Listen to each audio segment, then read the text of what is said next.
तो इसका मतलब आप ये कह रहे हैं कि इसमें हाँ, अगर सरकार ये कहेगी कि चलिए हम कॉकरोच जनता पार्टी की डिमांड को मान लेते हैं और हाँ, सारे केसेस हम वापस करते हैं और कोई पुलिस केस नहीं करेगी, तो इसका हाँ, मतलब है कि फिर ये मामला, ये जो जैन जी लॉयर्स एसोसिएशन है, ये कोर्ट हाँ, पहुंचेगा और वहां हाँ, पे एसोसिएशन ये बात कहेगी कि आप ये काम कर ही नहीं सकते हैं, और विलास राव देशमुख का और उसके जो प्रायर और जो चीफ मिनिस्टर हैं, ये case law already supreme court का है, डिटेल जजमेंट है, वो फिर वहां पर साइट किया जाएगा। तो ऐसी परिस्थिति यस, में फिर मतलब केंद्र सरकार को मुंह की खानी पड़ सकती है, या रेस्पेक्टिव स्टेट्स में, मान लीजिए कि भाजपा शासित सभी सरकार है जो हालांकि अलायंस से चल रही है बिहार में, तो बिहार में अगर ऐसा हुआ तो बिहार में भी उन सरकार को मुंह की खानी पड़ेगी, और जहां जहां उपद्रव होगा, योगी जी तो ऐसा करने वाले हैं नहीं, केस वापस वापस लेंगे नहीं। अरे सुनिए ना, मैंने उसका आगे का किस्सा बता रहा हूं।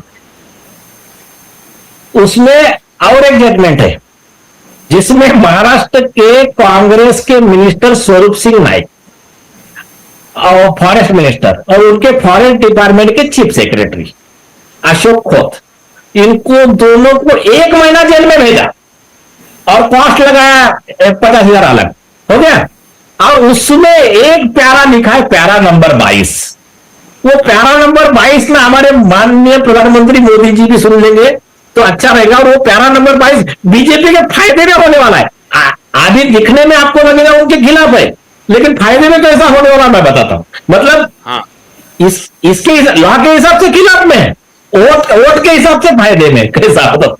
उसमें क्या लिखा है, लॉ डेलिंग को कोर्ट किया सुप्रीम कोर्ट ने, कहा जो पुलिस ऑफिसर होता है स्टेशन इंचार्ज, वो अपना जब काम करता है ड्यूटी, तो उसके ड्यूटी में कोई भी प्राइम मिनिस्टर भी हस्तक्षेप नहीं कर सकता।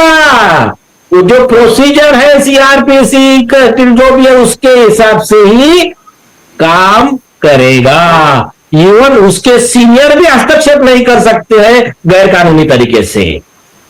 आप ये सुप्रीम कोर्ट ने लॉ बना दिया और उसमें कहा कि हमारे आदेश जो दिए गए हैं ऑलरेडी, उसका उल्लंघन करके आपने जो अति होशियारी दिखाई तो उनके ऊपर फिर मिनिस्टर और उस पर कंटेम्प्ट का कार्रवाई किया। देखिए एक प्लस पॉइंट है सरकार के पास, राष्ट्रपति को अधिकार है कि कंटेम्प्ट में अगर सुप्रीम कोर्ट ने सजा भी दे दिया तो राष्ट्रपति माफ कर सकते हैं, वो अलग चीज।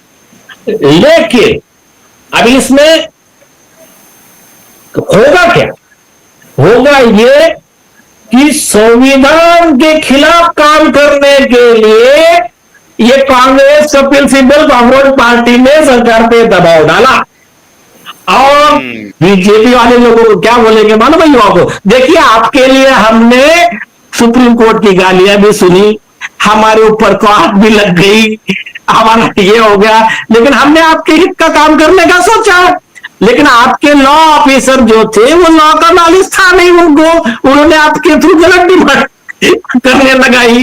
तो कृपा करके आप ऐसे ऐसे प्रस्ताव लेकर अगली बार मत आइए, फिर जनता भी बोलेंगे सही बात है, मोदी जी ने देखो सुप्रीम कोर्ट की गालियां खानी लेकिन बच्चों के लिए इतना काम कर दिया।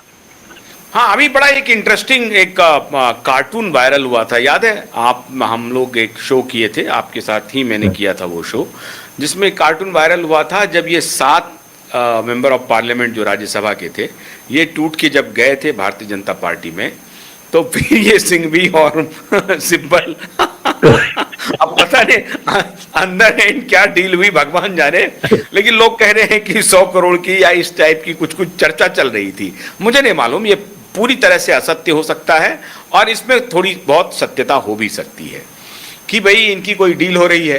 तो एक कार्टून हुआ, उसको पता नहीं आपके सकाल ने या कौन से अखबार, बदले शरद पवार जी के अखबार ने फ्रंट पेज पे उसे झांपा कि शरद पवार जी और उद्धव ठाकरे केजरीवाल को समझा रहे हैं कोई फायदा नहीं है, पैसा इसमें क्या होगा। सकाल मराठी में क्या था सर वो? उसमें क्या लिखा था कि वो शरद पवार का ही खुद का पेपर एजेंसी है, वो उनके भाई का पता सकाल में, और 1 आध करोड़ के आसपास उसका रीडरशिप है, बड़ा पेपर है सकाल। हाँ। तो उसमें पीछे से बता रहे वो, यस हाँ यस बहुत से, कि देखो हाँ कुछ फायदा होने वाला नहीं है, मतलब हमारा टाइम भी गया, पैसा भी गया, कुछ नहीं हुआ सुप्रीम कोर्ट से। तो केजरीवाल को बोल रहे हैं मतलब ये जो है, या ऐसे तुम कपिल सिब्बल जैसे लोगों के बात तो नहीं आना, मनु सिंह जैसे लोगों के। इसको जरा फुल फ्रेम पे लाइए, हाँ इसको जरा फुल फ्रेम पे लाइए, हम दोनों को भी हटा करके इसको फुल फ्रेम पे लाइए ताकि एक बार दर्शक फिर से देख लें।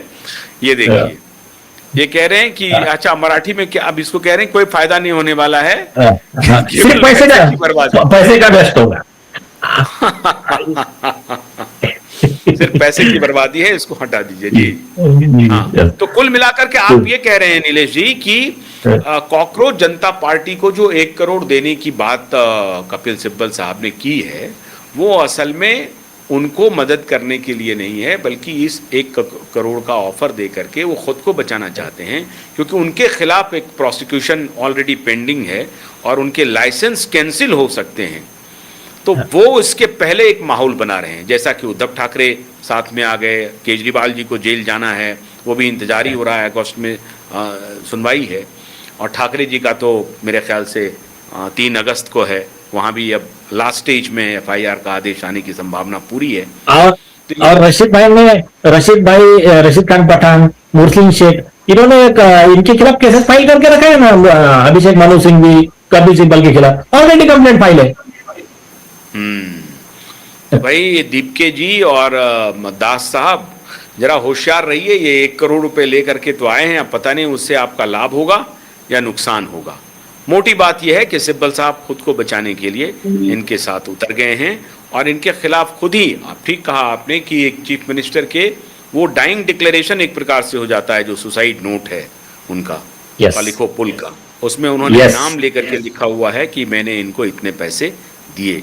वो हालांकि वो बृहत्तर इंक्वायरी का विषय है।